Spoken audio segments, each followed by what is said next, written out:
I like science, I like learning about science, I like math, and I'm curious about the way the world works, which has led to my recent interest in economics and public policy and even anthropology. I'm an engineer by trade, but all of these things are interesting because they're innately interesting problems. Maryland has for 50 years recognized gifted and talented students as a unique group with special educational needs. The Maryland Annotated Code defines gifted and talented students and specifies that these students need different services beyond those normally provided by the regular school program. Gifted and talented students think and learn differently and have the potential to perform at remarkably high levels.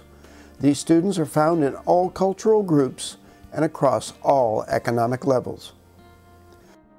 I was a part of the TAG program since 2nd grade, and in 2nd grade we did a pull-out program at my elementary school, and in 3rd grade I lotteried into the magnet program, and I attended a different school, met a lot of different kids from different parts of the county. Starting in the 2nd grade, we were departmentalized, so every teacher taught in their area of strength. So we had one teacher for language arts, one for science, one for math. And so the child really got, or I really got my best learning from these teachers who really taught what they loved. During my years of education, I participated in many different gifted and talented educational programs. Each of them provided me something different and allowed me to excel in different areas. This got me interested in working in the field of engineering and national defense. I have quickly become a program manager at Northrop Grumman and have been able to use the skills that I learned in the Gifted and Talented Education program to advance my career rapidly.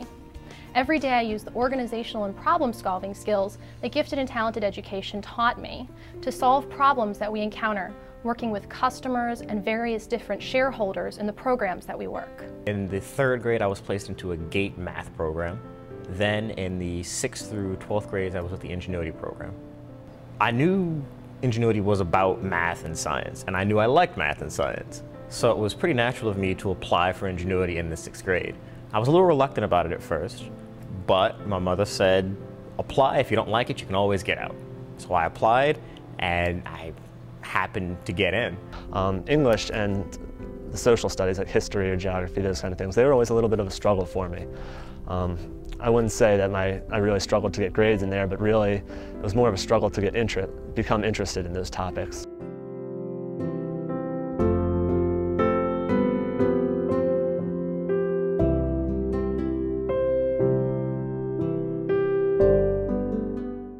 My favorite class was social studies.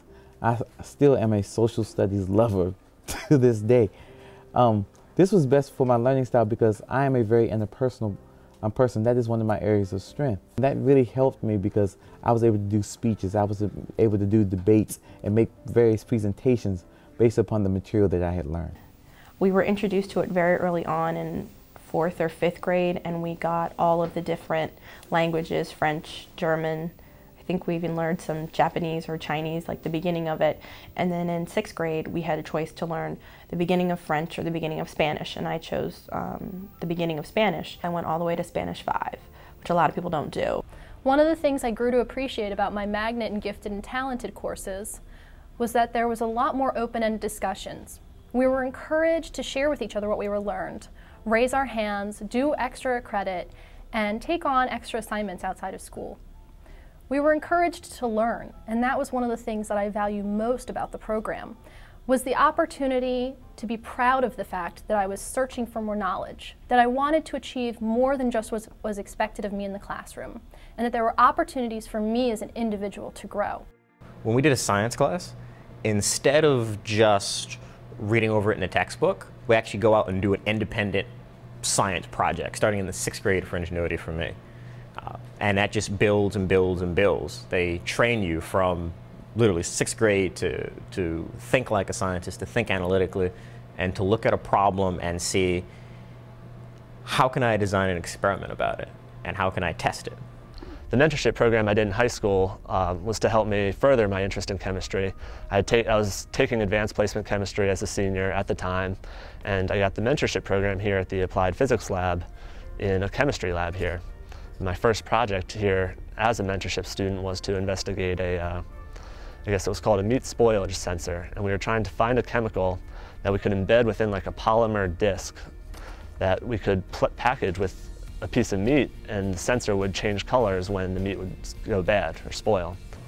Eventually, it's just natural that you'll find yourself in a research group at Johns Hopkins looking into protein structure prediction. It's kind of weird the way that follows. And I really don't think that would be possible in a standard curriculum.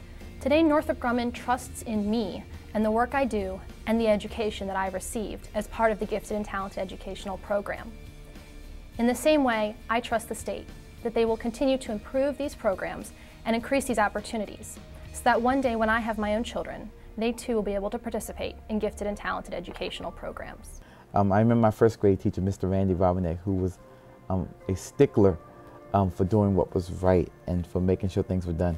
I could credit Mrs. Monroe, who taught me in the 2nd, 3rd, and the 4th grade, taught math, and she was also my homeroom teacher, and now she's actually the talented and gifted coordinator here at Glen Arden Woods, where I currently teach. Mrs. Barbara Jewett, or Miss Jewett at River Hill High School, she was really key in sparking that interest. And then Mrs. Mary Jane Sasser was the coordinator of the GT mentorship program at River Hill High School, where I went to school. Miss Ezekson, who, wherever she may be, she was very much into, I want to say, social studies. In 3rd grade, I remember her bouncing around the room, just having a really good time. And my 3rd and 4th grade reading teacher, Miss Kaiser, was wonderful. She just left an impact. She left an impression on me that I'll never be able to forget.